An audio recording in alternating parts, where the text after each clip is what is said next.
El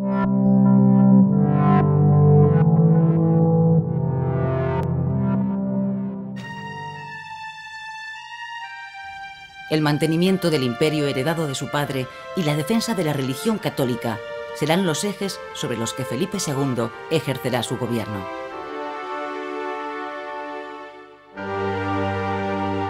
En 1556 se produjo la solemne ceremonia de abdicación de Carlos V en Bruselas y Felipe asumió todos los títulos que había tenido su padre, salvo el de emperador, que recayó en el hermano de Carlos, Fernando I. Felipe II también poseyó un imperio, pero no sería emperador. El mantenimiento y la administración de un imperio tan extenso constituyó el mayor reto con el que se iba a encontrar Felipe II. Felipe hizo 2 viajes como príncipe. El primero en 1549 le llevó hasta Flandes, el segundo en 1554 a Inglaterra. Allí se casó por segunda vez con su tía María Tudor. Antes había estado casado con su prima María de Portugal, que falleció poco después de dar a luz al príncipe don Carlos. Felipe fue rey consorte de Inglaterra durante 4 años, aunque solo pasó 15 meses junto a su esposa, cuya muerte en 1548, sin haber tenido descendencia, dio al traste con la posibilidad de una unión con Inglaterra. El monarca, que regresó a España con 32 años en 1559, ya no abandonaría más la península, aunque a partir de 1580 pasó 2 años en Lisboa, cuando las circunstancias históricas pusieron el trono portugués en sus manos.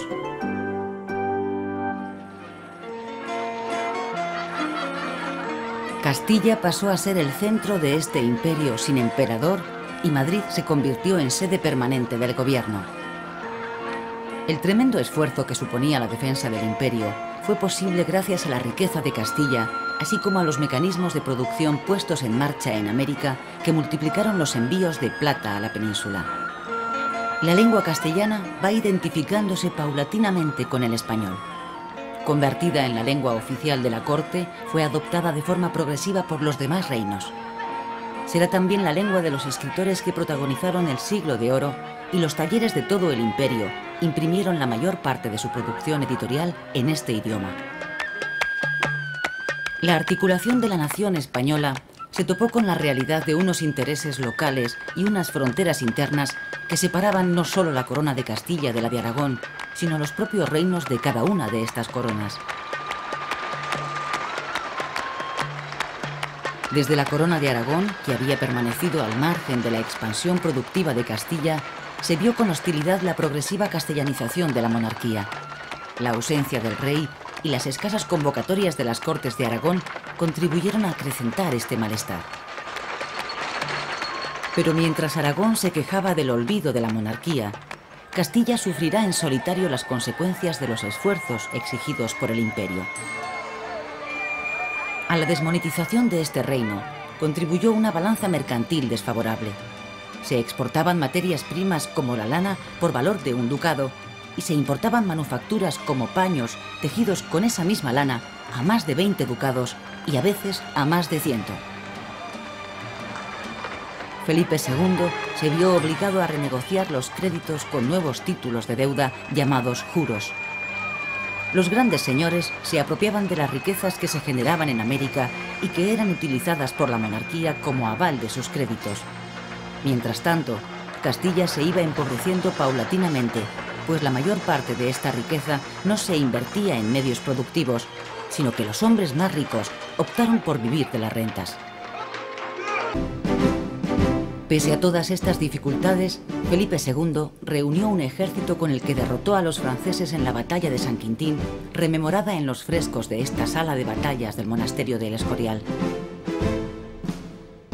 Aconteció el día de San Lorenzo de 1557, todavía en vida del emperador, quien le animó desde su retiro en Yuste a continuar la guerra contra Francia. El reinado de Felipe II no podía empezar mejor desde el punto de vista militar.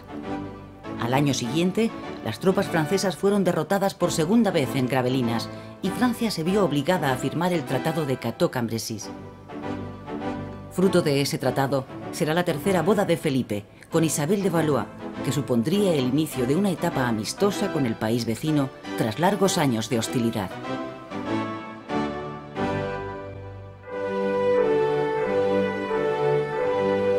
Para conmemorar el éxito de la batalla de San Quintín se construyó el monasterio de El Escorial. Se empezó a levantar en 1563, terminándose 21 años después, en 1584.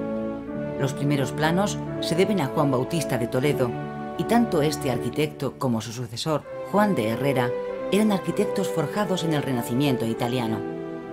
Felipe dio siempre muestras de sus conocimientos y de su gusto artístico que lo convirtieron en un gran mecenas.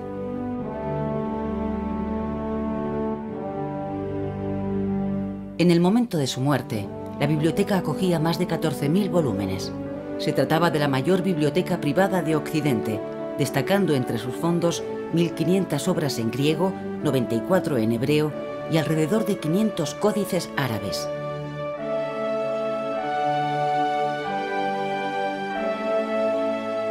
Arquitectos, pintores, escultores y artistas de toda índole pasarán por El Escorial, dejando una huella que se extenderá al resto del imperio y creando todo un mundo científico y artístico dentro de un edificio que Felipe II mandó construir para que se ajustara a sus gustos, a su educación y a su espíritu.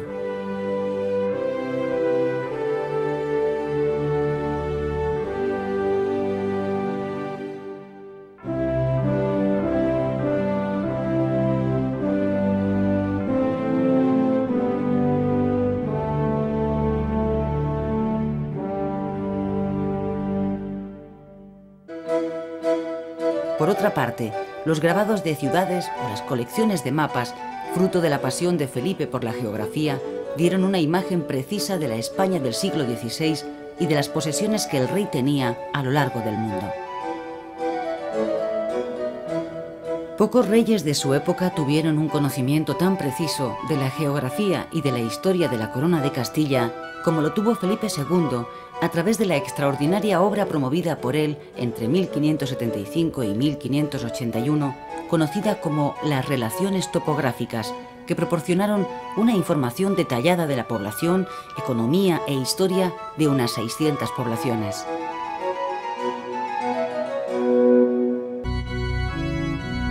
Para Felipe II había algo que estaba por encima de todo: la religión. San Ignacio de Loyola, fundador de los jesuitas, que conoció en 1549 al entonces príncipe, comentaba el hálito de bondad y santidad que desprendía su persona. Si Felipe no estaba dispuesto a hacer concesiones religiosas en Flandes, menos aún las haría en España. Los autos de fe de Valladolid y Sevilla, donde se descubrieron 2 focos luteranos, supusieron la ejecución de 62 protestantes. La Inquisición tuvo un papel decisivo en la uniformidad religiosa e ideológica, siendo un instrumento muy eficaz de control social. La represión de la Inquisición fue tan intensa que no escapó a ella ni el arzobispo de Toledo y primado de España, Bartolomé de Carranza. Otro personaje relevante, Teresa de Cepeda y Ahumada, más tarde Santa Teresa de Jesús, sufrió también un amago de proceso de la Inquisición, aunque en este caso encontraría el amparo del rey. Nos llamamos carmelitas porque el profeta Elías... Santa Teresa nació en Ávila en el seno de una familia de conversos de noble estirpe castellana. La sensibilidad religiosa de Felipe debió encontrar en Santa Teresa un buen referente espiritual. Sus obras se convirtieron en libros de cabecera para el rey, que la protegió contra las acusaciones de heterodoxia, asegurándose además de que todos sus libros y documentos entraran a formar parte de su biblioteca en El Escorial. Con gobierno independiente de la de los frailes calzados. Las imprentas de Plantin Moretus en Amberes, convertidas ahora en museo, contaron con el mecenazgo del rey y disfrutaban de una gran libertad editorial para la época. Benito Arias Montano, bibliotecario de El Escorial, publicó allí la Biblia Políglota, un testimonio de humanismo promocionado por el propio rey. Se obligó a regresar a la península a todos los universitarios que estudiaban en el extranjero, mientras que profesores como Martínez Cantalapiedra o Fray Luis de León fueron procesados por la Inquisición. Sin embargo, en este mismo periodo, la literatura española alcanzó un nivel espléndido. la novela caballeresca continuó la pauta establecida en el Amadís de Gaula. La novela picaresca tendrá una gran aceptación pese a no ser del agrado del poder, y la literatura espiritual dará personajes de la talla de Santa Teresa de Jesús o San Juan de la Cruz. Por otra parte, un edicto promulgado en 1566 prohibió el uso de la lengua árabe, y otras leyes de 1568 limitaron las expresiones culturales de raíz islámica. La consecuencia inmediata fue una sublevación de grandes proporciones en las Alpujarras. La acción militar de los tercios imperiales al mando de don Juan de Austria acabó con el levantamiento. Las consecuencias no se hicieron esperar. Más de 80.000 moriscos fueron deportados o dispersados por diversos lugares de Castilla, primer paso de su expulsión de la península que se produciría en 1609 durante el reinado de Felipe III. El asunto Don Carlos se convirtió en una de las páginas más oscuras del reinado de Felipe II, ahondando en su leyenda negra. A la muerte del príncipe heredero seguirá poco después la de Isabel de Valois, tercera mujer de Felipe II, lo que hizo de ese año de 1568 uno de los peores de su vida. Pero después de ese año aciago llegaron importantes éxitos. El triunfo en la batalla de Lepanto, simbolizado en esta reproducción del navío de don Juan de Austria en la batalla, fue el primero y más importante de ellos. Los turcos constituían un gran problema en el Mediterráneo, no solo por la amenaza sobre la civilización cristiana, sino por sus conexiones con la piratería y con los moriscos del interior de la península. Génova, los estados pontificios, Venecia y algunos príncipes italianos se unieron a la monarquía de Felipe II en lo que se conoció como la Santa Liga. El mando supremo de la flota cristiana lo ejerció don Juan de Austria. 300 naves y cerca de 90.000 hombres componían la armada de la Santa Liga, correspondiendo la mitad al imperio de Felipe II. Más numerosas eran las fuerzas de Solimán el Magnífico, mandadas por Alí Bajá. El 7 de octubre de 1571, las dos armadas, en formación de media luna, se encontraron frente a frente en el Golfo de Lepanto. La más alta ocasión que vieron los siglos, como dijera Cervantes, combatiente en la batalla y en la que perdió su mano izquierda. El enfrentamiento terminó al atardecer con el triunfo absoluto de la armada cristiana.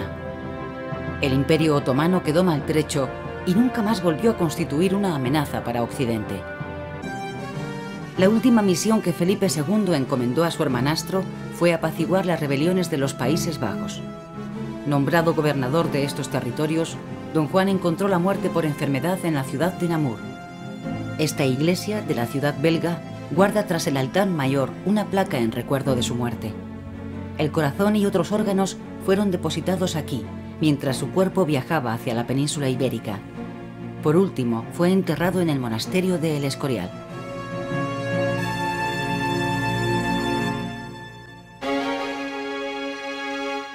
El otro gran acontecimiento del reinado de Felipe II fue la sucesión en el trono de Portugal.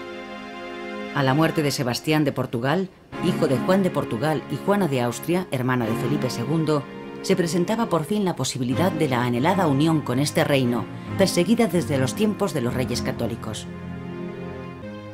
Felipe II sería reconocido rey por las cortes reunidas en la ciudad de Tomar en abril de 1581. Con la anexión de Portugal y sus posesiones en ultramar, el imperio de Felipe II se hizo aún más poderoso y con el dominio de las Islas Filipinas se puede ya decir sin ambages que sobre su imperio nunca se ponía el sol.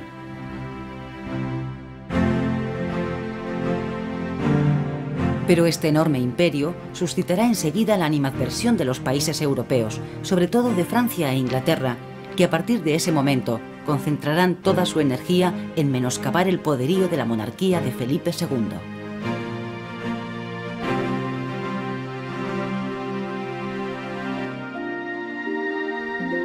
La cuarta y última esposa de Felipe, su sobrina Ana de Austria, había muerto en Badajoz en 1580 tras darle al fin el heredero varón que tanto se hizo esperar. La idea de una invasión de Inglaterra empezó a madurar. En este país se había impuesto el protestantismo de la mano de la reina Isabel I. Felipe II y la reina de Inglaterra personificaron los dos bloques, católico y protestante, de la Europa de las guerras de religión. Además, Inglaterra mandó una flota de 25 barcos bajo el mando de Sir Francis Drake con el propósito de atacar las naves españolas y destruir las propiedades hispánicas en América. La flota inglesa saqueó Vigo antes de partir hacia el Caribe, donde capturó Santo Domingo y tomó a saco la ciudad de Cartagena de Indias. 150 fanegas de trigo para la Armada de Inglaterra que vuestra merced no ha entregado. Dificultades logísticas y sobre todo económicas para acometer una empresa de este calibre hicieron que no se pudiera equipar la flota que había pedido el Marqués de Santa Cruz. Los impuestos volvían a sangrar la ya empobrecida economía castellana. De los 560 barcos y 94.000 hombres que había pedido el Marqués de Santa Cruz, solo pudieron reunirse 130 barcos y 33.000 hombres. El éxito de la operación militar dependía de la posibilidad de que los 17.000 soldados veteranos que se encontraban en los Países Bajos se unieran a la invasión. Don Álvaro de Bazán, Marqués de Santa Cruz, encargado inicialmente de la expedición, murió en Lisboa mientras ultimaba la preparación de la flota y el mando supremo pasó al duque de Medina Sidonia, que zarpó hacia las costas inglesas. El intento de desembarco en Inglaterra se convirtió en el mayor fracaso del reinado de Felipe II. El factor sorpresa nunca existió. La mayor maniobrabilidad de los barcos y cañones ingleses causaron graves daños a la flota española, impidiendo su desembarco. Además, la falta de comunicación entre la Armada y las tropas de Flandes, así como la intervención de los holandeses, imposibilitó la llegada de refuerzos. La Armada, muy dañada, decidió regresar por el Mar del Norte rodeando Escocia e Irlanda. El final es bien conocido. Durante el trayecto, las tempestades terminarían por diezmar al resto de la flota.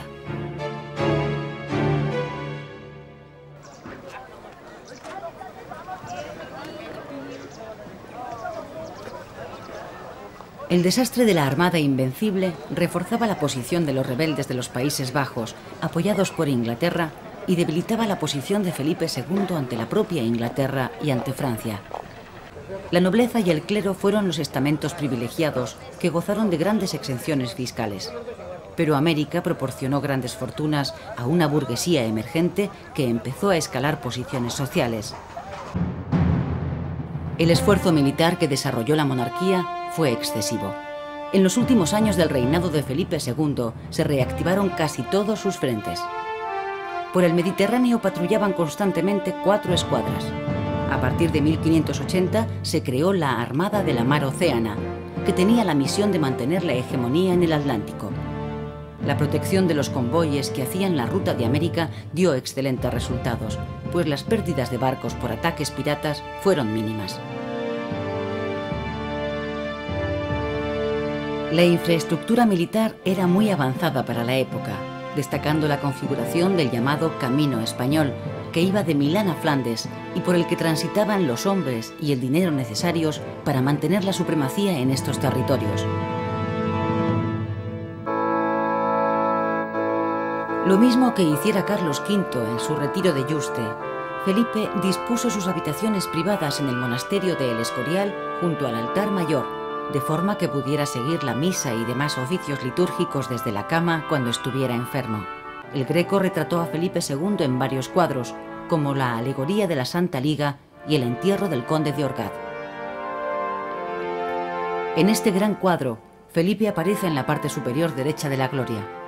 En el momento en que el Greco pintó el cuadro, el rey aún no había muerto, pero se encontraba muy enfermo en el Escorial.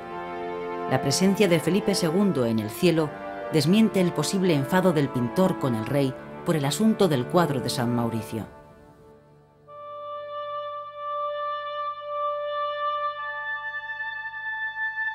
Felipe pasó los últimos años de su vida encerrado en el monasterio del Escorial. El final de su reinado supuso la constatación de que la empresa que se había propuesto era imposible. En un último intento de terminar con todas las guerras que habían agotado social y económicamente a su imperio, firmó la Paz de Vervins con la Francia de Enrique IV de Borbón y dejó en manos de su hija Isabel Clara Eugenia y su esposo, el archiduque Alberto de Austria, los Países Bajos, aunque en el caso de no tener herederos, volvería a la corona española, como así ocurrió. Felipe II ha sido el rey más polémico de toda la historia de España. En su tiempo, la opinión pública fuera de la península e incluso dentro de ella le fue desfavorable. Se le reprochaba su integrismo ideológico, así como su rigidez y su afición a la burocracia. En la actualidad, los historiadores son mucho más benévolos con él. Su forma de pensar y actuar queda explicada en el contexto histórico que le tocó vivir con la contrarreforma iniciada a partir del Concilio de Trento como eje del catolicismo. El drama de la muerte de su hijo don Carlos ha permitido evocar el desgarro que supone para un padre la contradicción entre su amor paternal y el servicio a la razón de Estado. Su endurecimiento final no fue sino el inevitable desenlace de un imperio en el que no se ponía el sol, pero que estaba lleno de sombras. Felipe II quiso ser consciente en todo momento de su muerte para afrontarla como tenía meditado. Pidió el crucifijo con el que habían muerto sus padres y mientras sonaban las oraciones de los presentes, expiró. Eran las 5 de la madrugada del día 13 de septiembre de 1598 y el coro de niños del monasterio cantaba la misa de alba.